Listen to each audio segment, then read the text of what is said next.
Bismillah. Assalamualaikum warahmatullahi wabarakatuh. Alhamdulillahi wahidil qahar wa khalaqa layla wan nahar wa ja'ala samawati wal bihar wa sakhkhara samsa wal qamar. Asyhadu an la ilaha illallah sayyidul mursal wa ala alihi sahibul mukhtar wa man tabi'ahum bi ihsan ilal jannati wan nar. Faqad qala Allah azza wa jalla fil Qur'anil Karim ba'da a'udzu billahi samiil alim.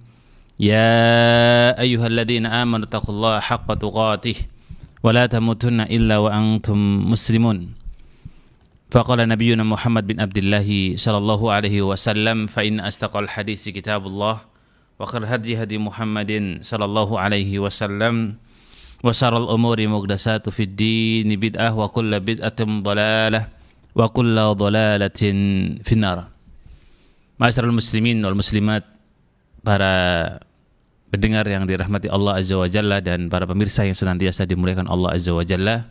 Alhamdulillah wa syukurillah, pada sore hari ini yang kajian siang kita ganti pada waktu sore, semoga memberikan manfaat yang lebih besar untuk kita semua dan kaum muslimin, dan bisa fokus untuk kemudian mengikuti dalam tahap step by stepnya sehingga mendapatkan istifadah dari kajian Rabu terkait dengan laisa min qauli Nabi sallallahu alaihi wasallam.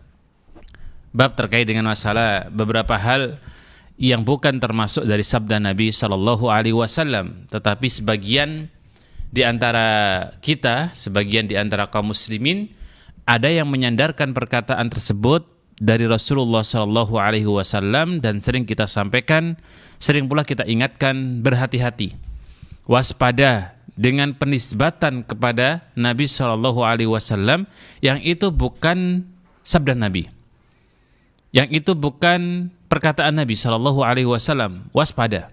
Dalam sebuah hadis yang mutawatir, Nabi kita bersabda, "Man kadzdzaba alayya muta'ammidan, falyatabawa maq'adahu minan nar."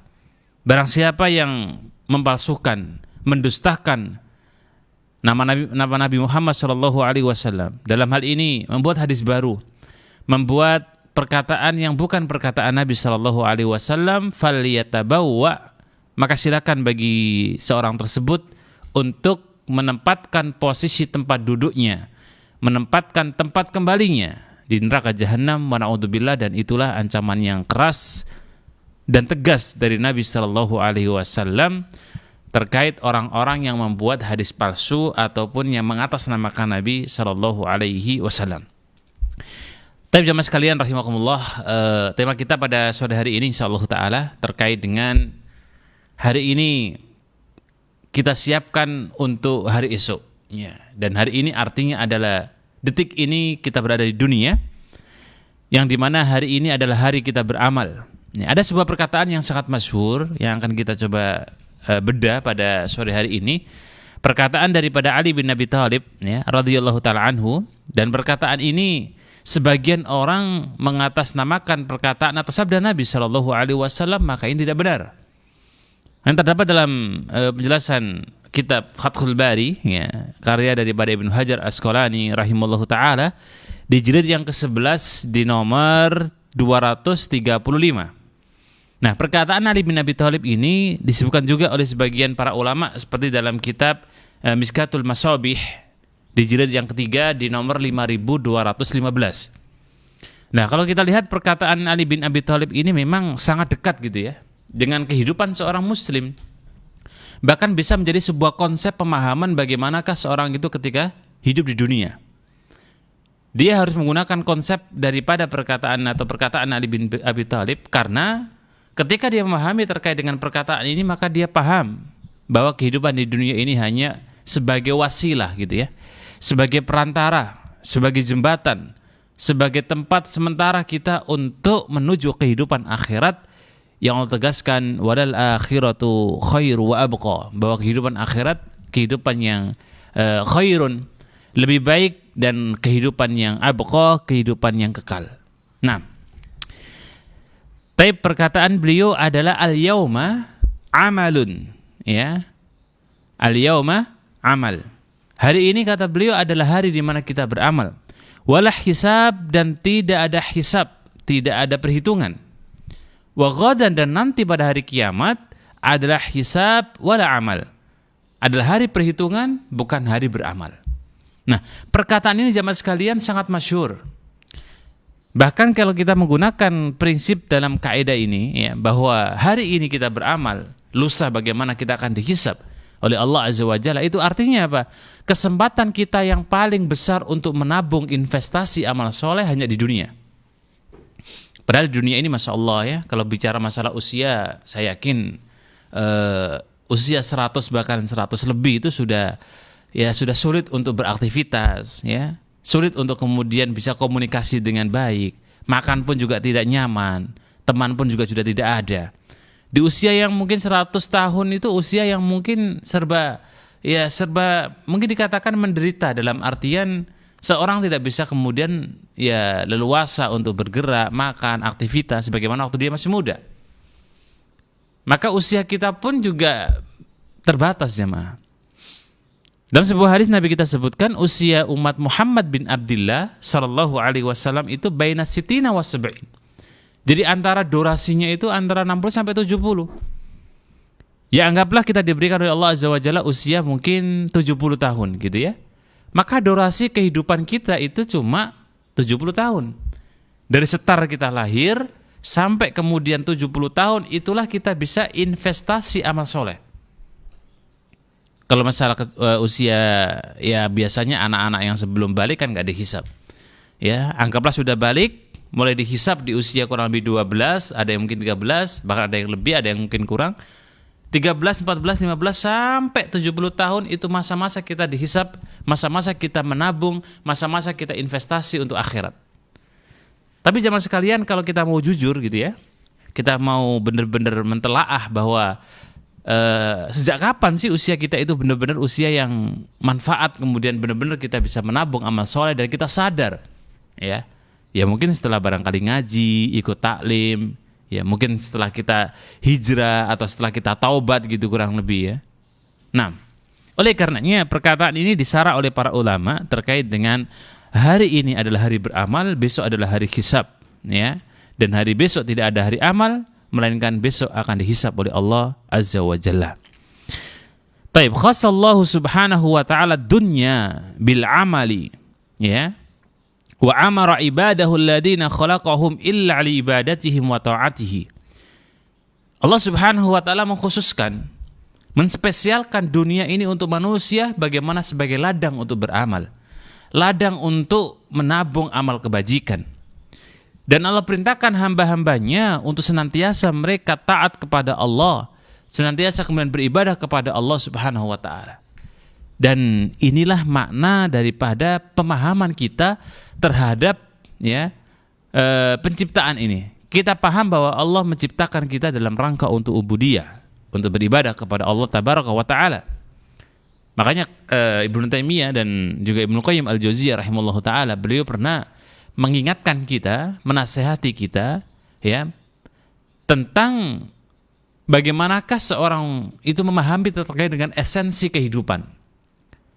Jadi kalau esensi kehidupan itu dipahami, makna kehidupan itu dipahami, hakikat kehidupan itu dipahami, maka dia akan senantiasa bergerak, beramal, beraktivitas, itu tujuannya satu. Siapa? Allah subhanahu wa ta'ala. Makanya kata beliau menyebutkan bahwa kunul insan abdan lillahi khalaqan wa su'uran wa khuluqan. Jadi manusia itu kalau dia paham bahwa dia adalah sebagai makhluk gitu ya, maka dia akan tahu tugas sebagai makhluk, dia akan senantiasa mengamalkan surah ya Az-Zariyat. Dia akan paham terkait dengan tujuan daripada Allah ciptakan, dan itulah yang kemudian di dunia ini, ya, investasi nabung yang sebanyak-banyaknya. Allah berfirman, "Wa ma khalaqtul jinna wal insa illa liya'budun." Jadi, kalau kita pahami ini, maka tidak ada orang yang di dunia itu senda gurau bermain Ya, kalaupun bermain sekedar untuk kemudian menghilangkan rasa penat gitu ya, sekali dua kali fala ba'sa bihi. Dalam artian permainan yang diperbolehkan. Tapi jangan sampai kemudian larut dalam pernak-perniknya dunia ini. Ya, bayangkan saja Allah subhanahu wa ta'ala berikan kenikmatan di dunia ini luar biasa. Bahkan dalam sebuah hadis Nabi katakan bahwa dunia itu khadroh. Dunia itu hijau, dunia itu menarik, dunia itu daya tariknya sangat kuat. Saking kuatnya, ya, begitu besarnya daya magnet dunia, Allah abadikan dalam surah Al-Imran ayat yang ke-14.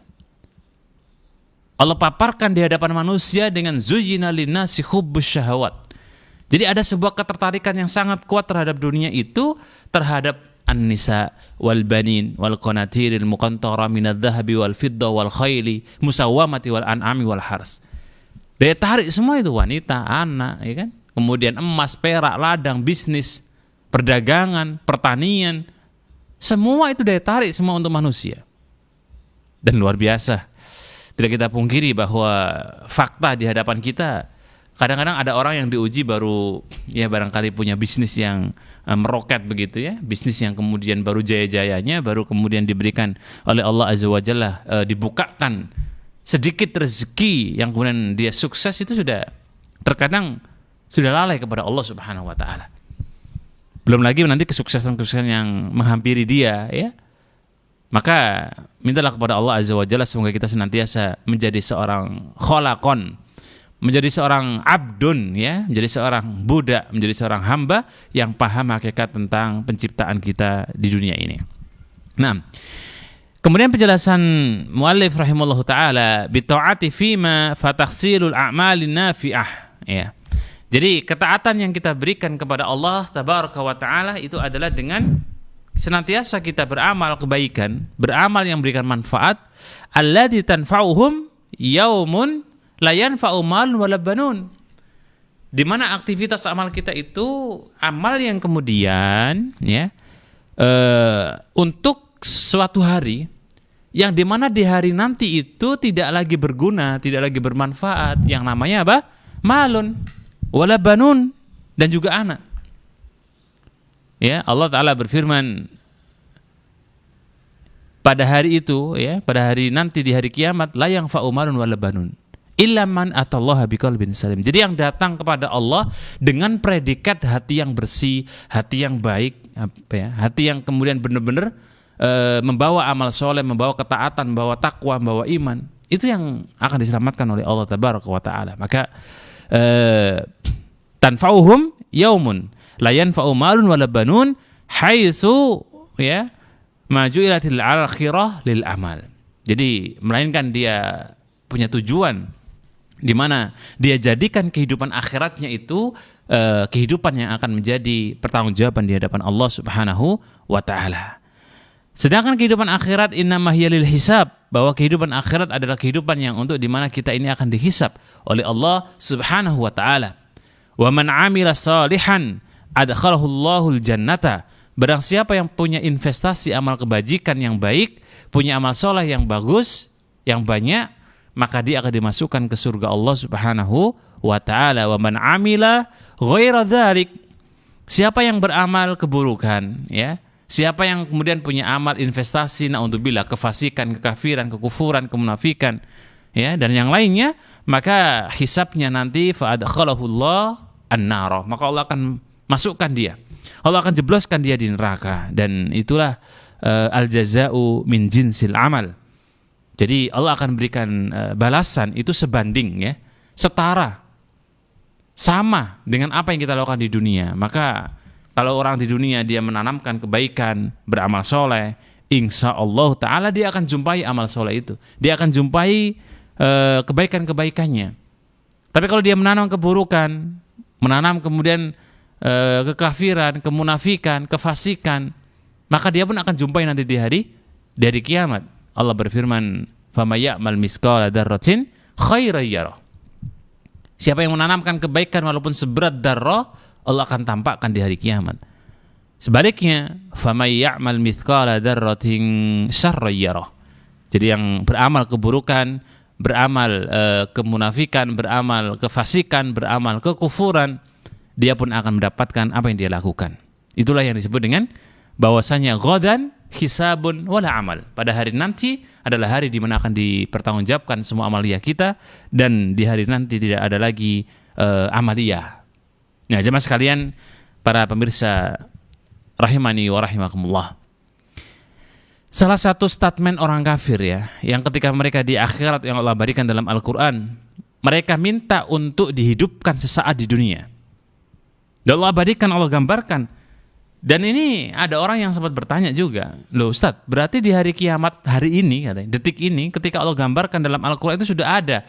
Bagaimana gambaran Al-Quran, gambaran hari kiamat, bahwa penduduk neraka itu sudah ada dan pernah ada karena Allah kisahkan dalam Al-Quran. Ya, apa jawabannya? Jawabannya la. Detik ini, hari ini, surga neraka Allah sediakan untuk orang-orang yang nanti setelah hari kiamat. Adapun gambaran dalam Al-Quran, Allah kisahkan bahwa Al-Quran mengisahkan bahwa ada sebuah diskusi. Orang-orang kafir minta untuk kemudian dihidupkan di dunia sesaat. Maka dia akan sedekah, maka dia akan beramal. Itu nanti ya akan terjadi seperti itu.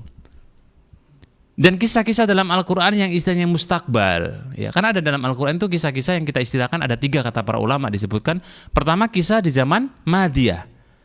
Ya, di zaman Madiyah itu di zaman Nabi kita belum ada. Itu dikisahkan dalam Al-Quran. Siapa contohnya? Banyak. Nabi Ibrahim alaihissalatu wassalam, Nabi Adam. Ya, Nabi-Nabi sebelum kita Muhammad SAW itu dikisahkan dalam Al-Quran. Dan itu kita lihat bagaimana kita bisa baca, bisa lihat penjelasannya terkait dengan kisah-kisah sebelum Nabi kita Muhammad bin Abdullah Sallallahu Alaihi Wasallam. Dan itu kisah yang sahih, kisah yang benar dan kita benarkan. Kemudian yang kedua adalah haliyah, ya, dimana ketika Nabi itu ada di waktu itu, beliau hidup di zaman beliau, dan disitulah kemudian ada sebuah kisah-kisah yang memang kejadian Allah abadikan dalam Al-Quran. Ya. Dan yang ketiga adalah mustakbal, kisah-kisah yang memang akan datang yang Allah gambarkan. Dan Allah maha segalanya, hak Allah subhanahu wa ta'ala untuk menggambarkan, mengisahkan bagaimana kemudian nanti perjalanan manusia setelah hidup, kemudian di alam kubur, di alam barzah, kemudian di yaumul hisab, di yaumul mizan, dan seterusnya. Itu hak Allah subhanahu wa ta'ala untuk menggambarkan bagaimana perjalanan kita di yaumul qiyamah. Bahkan ketika Allah sebutkan dalam surat Qaf, ya, ketika kemudian neraka jahanam mengatakan hal min mazid, ya kan? Apakah masih ada tambahan ya Allah?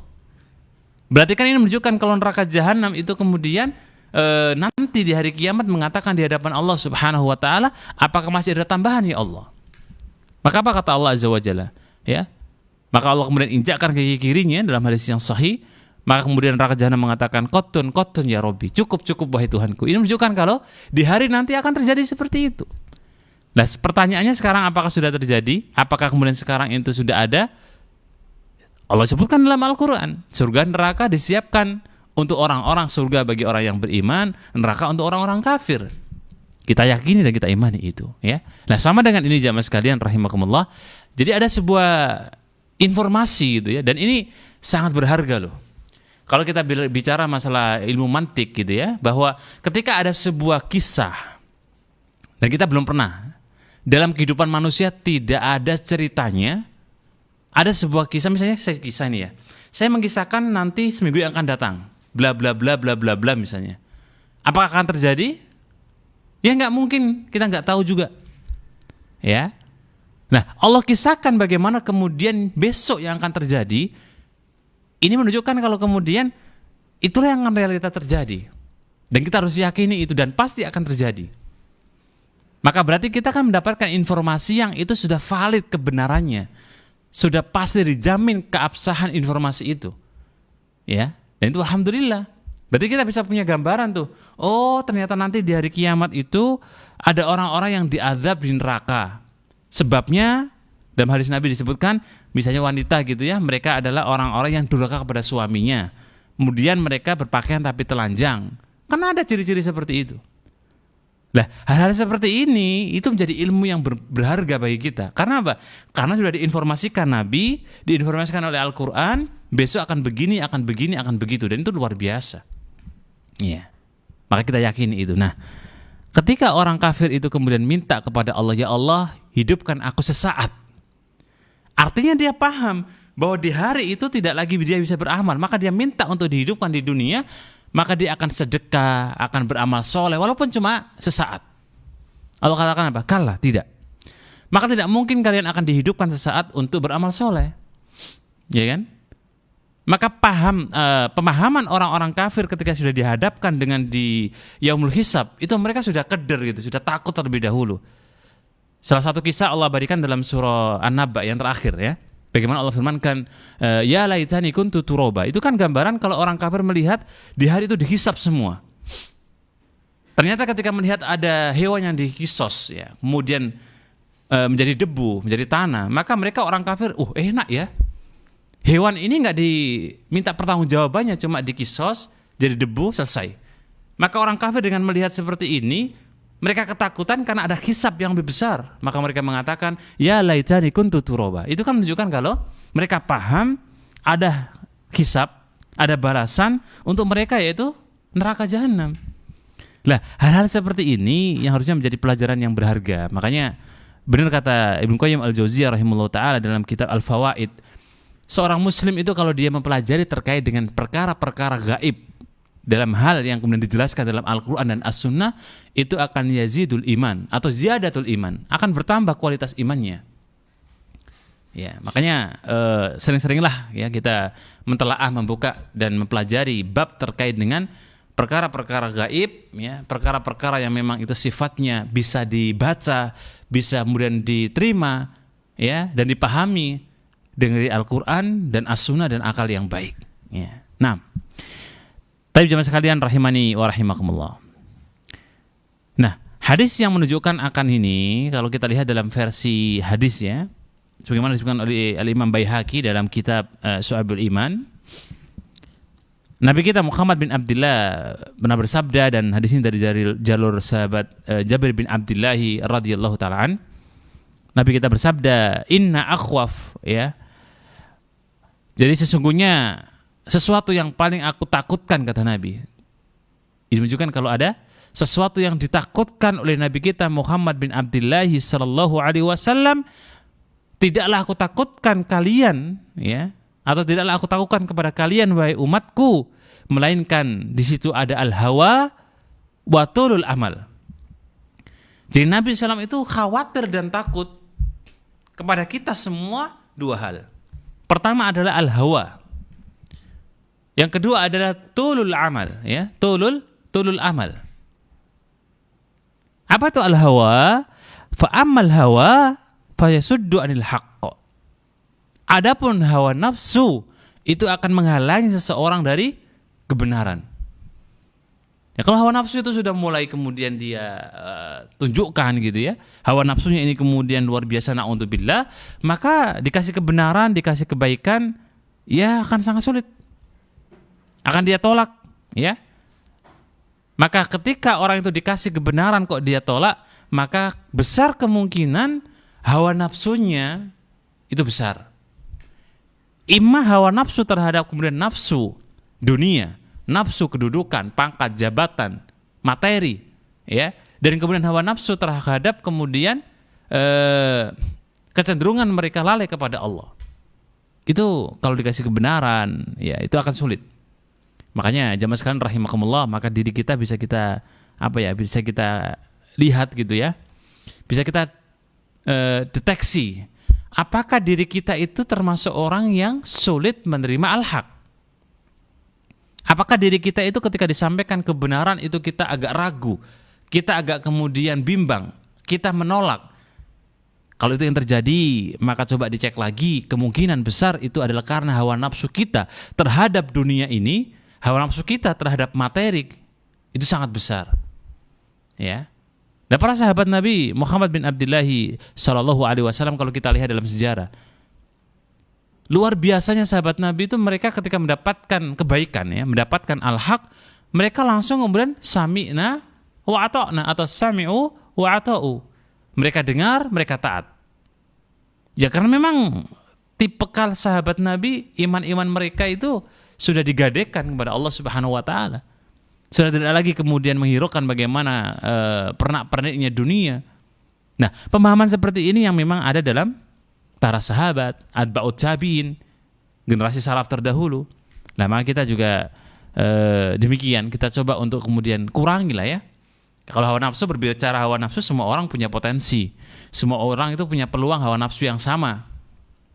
Dan minimal bagaimana kita bisa mengerem gitu. kita kemudian bisa mengurangi. Jangan sampai kemudian hawa nafsu itu melebihi kebaikan, melebihi kemudian fitrah yang baik yang ada dalam diri kita. Wa amatulul amal, adapun panjangnya atau kemudian tulul amal itu obsesi, keinginan itu luar biasa panjang atau besar, adalah ketika orang punya obsesi terhadap cita-cita, orang yang terobsesi dengan kemudian keinginan, maka itu akan membuat yang sal akhirah, akan membuat lupanya terhadap kehidupan akhirat. Ya iya.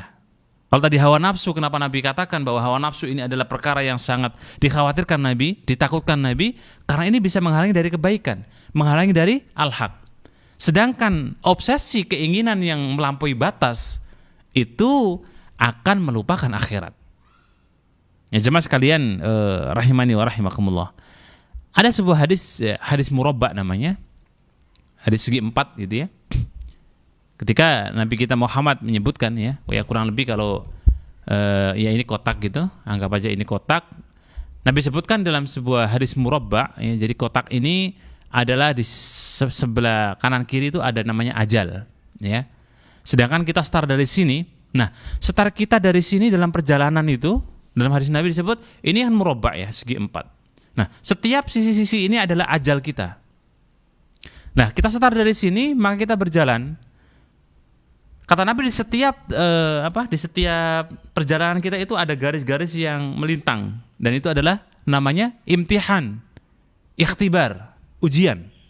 Kalau orang itu lolos dari ujian pertama, maka dia akan naik ke ujian yang kedua, ketiga, keempat terus. Tapi ada, kata Nabi, kemudian disebutkan garis ini tembus sampai kemudian keluar kotak ini, jadi keluar seperti ini kurang lebih. Maka Nabi katakan hadal amal. Jadi amal ya, bukan ain. Kalau pakai hamzah itu obsesi, cita-cita, keinginan. Tapi kalau ain pakai ain itu artinya amalia, perbuatan. Ada orang yang punya amal, obsesi atau cita-cita melampaui kematiannya, jadi tembus gitu. Nabi katakan sampai tembus. Nah, sampai di sini. Maka Nabi katakan hada amal. Inilah obsesi orang, dia lali ya, atau lupa dengan batas kematiannya. Padahal kematian itu kan ya kita nggak bisa keluar dari kematian. Setelah kita hidup setar jalan, ini ujian, maka kita nggak bisa keluar, pasti akan mati. Nah, ada orang yang punya obsesi sampai dia lupa, tembus sampai kematiannya. Dia punya obsesinya itu panjang gitu, padahal dia besok mati nggak tahu. Ya itu yang Nabi sebutkan dalam hadis ini, bahwa ketika orang itu kemudian tulul amal, maka yansal akhirah, dia akan lupa akan kehidupan akhirat, dan itu sebuah kaidah. Ya. Nah, fahadihi dunya, maka dunia ini adalah perjalanan yang sementara. Ya. Fahadihil akhirah, maka akhirat itu adalah kehidupan yang berikutnya. Kehidupan yang akan kita jumpai, dan itu ya akan dimiliki oleh setiap anak cucu Adam. Maka bagaimana walikuli wahidin ya atau wahidatin minha, bagaimana kemudian kita ini membangun gitu. Membangun bagaimana setiap nanti dalam perjalanan kita menuju akhirat itu kita memiliki bangunan-bangunan, memiliki tempat untuk kita bisa menabung amal soleh. Nah, tapi jemaah sekalian rahimani wa rahimakumullah. Fahiya da'watun min Rasulillah sallallahu alaihi wasallam ila ikthar min a'malis salihah al-baqiyat litanfa'a fid dari wala amal fiha yanfa'u ghairal ladzi qadima fid dari dunya. Jadi inilah ajakan Nabi kita Muhammad bin Abdillah. Jadi Nabi kita Muhammad bin Abdillah itu mengajak kepada kita semua agar benar-benar kita itu memperbanyak amal kebajikan ya. Tujuannya apa sih? Ya tidak lain untuk mengingat akhirat gitu. Ya, ada orang bilang mungkin wah itu kan ya teorinya begitu Ustaz, tapi kalau di lapangan Masya Allah ya, kita sudah ingat akhirat tapi ketika amaliyah kita itu kayak jauh dengan akhirat. Ya itu berarti belum ingat. Ketika orang kemudian dia tahu bahwa kebutuhan akhirat lebih penting, lebih besar gitu, dia paham, dia tahu, tapi kemudian ketika beramal itu kayak ngeblank gitu ya, lupa. Artinya tidak sebagaimana yang dia inginkan. Kita katakan sama dengan orang misalnya ujian lah ya. Orang ujian itu yang dilihat apanya sih? Hasilnya atau caranya, gitu kan? Ya kalau ujian-ujian secara masuk perguruan tinggi atau masuk sekolah kan ya hasilnya gitu. Ya kalau mau caranya kayak apa aja mungkin nggak terlalu penting ya bagi panitianya. Yang penting sekolah, universitas, oh ini nilainya bagus, selesai gitu ya. Mau nyontek atau menghindari mana, yang penting nilainya bagus ya. Nah, ketika kemudian ujian seseorang gitu, ketika dia paham misalnya, oh dia pemahamannya bagus, tapi amaliyahnya itu tidak bagus. Ini kan nggak sinkron gitu ya. Ketika dia paham bahwa akhirat itu adalah kebutuhan kita yang paling penting gitu ya, paling fundamental. Tapi ketika di perjalanan di lapangan, kita itu berseberangan gitu, berlawanan. Nah ini mungkin karena ya tidak lepas dari bagaimana kemudian setan mengganggu kita gitu ya, bisikan-bisikan setan dan lain sebagainya. Nah, litanfa'a fid darin, maka berikanlah manfaat untuk kehidupan akhirat kita. Karena di akhirat itu tidak ada lagi amal, dan ketika seseorang itu sudah meninggal dunia, maka akan kemudian dihisab oleh Allah Subhanahu wa taala, dan pertama nikmat yang dia jumpai adalah fi yaumil barzah. Ya, jadi nikmat yang akan dijumpai oleh orang-orang yang setelah dia putus dengan dunia, meninggal dunia, maka dia akan menikmati atau na'udzubillah min dzalik, dia akan diazab ketika sudah berada di alam barzah. Maka jamaah sekalian rahimani wa rahimakumullah, kami mengajak kepada diri kami pribadi dan kepada kaum muslimin wal muslimat, hadirin hadirat, para pemirsa yang dirahmati Allah Azza wa Jalla, mari kita coba terapkan ya kaidah bahwa al-yauma amal walah hisab. Bahwa hari ini kita nabung sebanyak-banyaknya. Karena siapa tahu besok tabungan kita itu menjadi apa? Investasi. Kayak kalau kita ini loh, apa sih? Nabung di dunia. Kalau orang itu rajin nabung dan dia biasa dengan nabung, ya pasti tabungannya, uangnya banyak kan gitu. Itu kan ilustrasi yang sangat sederhana yang bisa kita tangkap gitu. Kalau kita nabungnya rajin, nabungnya banyak, insya Allah Ta'ala kita dapatnya banyak. Nah, untuk amal soleh ini kita juga perlu khawatir gitu, perlu hati-hati juga. Ketika kita misalnya nabung, amal soleh maksudnya ya, amal soleh ternyata amal soleh kita nggak diterima, kan bisa jadi, wallahu a'lam, kita nggak tahu. Ya, sudah amal soleh banyak menurut kita ya, sudah amal kebajikan kita lakukan itu luar biasa, tapi ternyata kita nggak tahu amal itu ada yang ditolak oleh Allah Subhanahu Wa Taala. Tapi kalau nabung di dunia kan ya bisa kita komplain lah ya. Nah, tapi kalau masalah amal soleh, kita berupaya amal soleh, tapi kadang-kadang ada mungkin yang tidak diterima oleh Allah Subhanahu Wa Taala. Makanya penting sekali dalam beramal itu kita cek lagi hati kita itu sudah benar-benar ikhlas, itu satu. Kedua, cek lagi amal ini benar-benar amal yang diperintahkan Nabi ataukah tidak. Ya, jangan asal amal apalagi di bulan Rajab ini kita jumpai bagaimana kemudian, atau di bulan Sa'ban juga banyak ya amal-amal yang terkadang tidak dicontohkan Nabi kita Muhammad bin Abdullah sallallahu alaihi wasallam. Tapi demikian yang dapat kita bagikan jamaah sekalian. Semoga yang sederhana yang singkat ini bisa memberikan manfaat dan istifadah dan bisa kita amalkan dalam kehidupan kita sehari-hari. Wallahu a'lam bishawab. Tapi mungkin ada pertanyaan dari para pemirsa, tafadhol. Baik, jazakallah khairan atas materi yang disampaikan di sore hari ini, Ustaz. Ada beberapa pertanyaan yang masuk dari sosial media. Yang pertama, bismillah, assalamualaikum Ustaz. Waalaikumsalam warahmatullahi wabarakatuh. Bagaimanakah batasan mengejar dunia dan bagaimana menurut Ustaz tentang pembagian dunia dan akhirat 50-50 lah? Baik, barakallahu fikum wa jazakallahu khair. Yang pertama, ya terkait bagaimana kemudian menyikapi dunia ini, ya memang ada dalam Al-Quran nasibun ya, wala tansa nasibun minad dunya. Jangan lupa kita punya hak untuk di dunia. Dan memang kebutuhan kita di dunia ya kita beraktivitas, bekerja. Nah, tetap kita beraktivitas, tetap kita bekerja. Tapi ingat, jangan lupakan kehidupan akhirat. Itu yang menjadi poin pentingnya dan perlu kita tebali dan kita garis bawahi agar kita ingat, jangan lupa kehidupan akhirat kita. Kemudian ada kayak semacam mungkin statement orang juga ya, mengatakan bahwa persentasenya itu berapa sih gitu. Bicara persentasi ya pastinya yang ideal itu ya 25-75. Walaupun faktanya kita itu terbalik gitu ya, 75-nya dunia, 25-nya akhirat. Kadang-kadang ada yang lebih parah lagi, 90 dunia, 10-nya baru akhirat. Nah, kalau ada orang mengatakan 50-50 gimana Ustaz? Ya, alhamdulillah. Jika memang bisa 50-50 dan istiqomah misalnya gitu ya, ya alhamdulillah. Ya minimal kalau misalnya kemudian 50% untuk akhirat amalia, kemudian 50% untuk dunia ya, dan itu bisa istiqomah, itu sudah bagus ya. Tapi kalau seandainya bisa lebih lagi, bagaimana kehidupan akhirat dan kebutuhan yang abadi, kebutuhan yang sangat kita nantikan juga di hari nanti, maka hendaknya diberikan porsi yang besar sehingga kita bisa mendapatkan amal soleh yang besar. Nah, wallahu a'lam bishawab. Taib, jazakallah khairan atas jawabannya Ustaz. Pertanyaan berikutnya. Bismillah, Assalamualaikum warahmatullahi wabarakatuh Ustaz. Waalaikumsalam warahmatullahi wabarakatuh. Apakah ada batasan minimal bagi seorang suami dikatakan telah cukup menafkahi keluarganya menurut koridor syar'i? Taib, barakallahu fikum. Ya, untuk batasan minimal kebutuhan yang dibutuhkan oleh istri khususnya, karena ada nafkah untuk anak istri, ada kemudian uang jajan atau saku lah ya untuk istri, selama itu mungkin cukup gitu ya. Karena kecukupan menurut masing-masing kita itu kan berbeda standarnya. Mungkin si A cukupnya katakanlah 500.000, si B 1 juta, si C 2 juta, si D 10 juta ya, dan memang dia bisa memberikan itu dan ada rezeki dari Allah Ta'ala, maka bisa.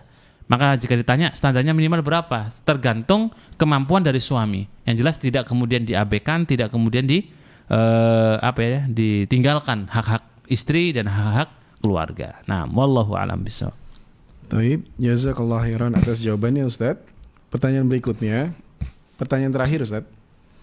Apakah dosa yang pernah dilakukan dan sudah ditaubati kelak tetap akan dihisab dan dipertunjukkan di akhirat kelak Ustaz? Taib, masyaallah, barakallahu fikum. Ya, terkait dengan dosa yang kita lakukan, apakah kemudian akan dipertontonkan atau dibuka di hadapan seluruh makhluk? Jika dosa kita itu sudah taubatan nasuha, kemudian Allah terima taubat kita dengan dosa tersebut, maka Allah akan tutupi ya. Bisa jadi Allah kemudian tutupi dosa-dosa kita, aib-aib kita lantaran amal soleh kita, doa-doa kita yang diterima oleh Allah Ta'ala. Bisa jadi ya. Maka jawabannya ya perbanyaklah untuk minta kepada Allah agar kemudian aib-aib kita ditutupi oleh Allah Subhanahu wa Ta'ala. Karena dalam hadis juga ada hadis yang menyebutkan dalam doa bahwa Allahumma ya wahai Allah ustur auratana, tutupilah aib-aib kami.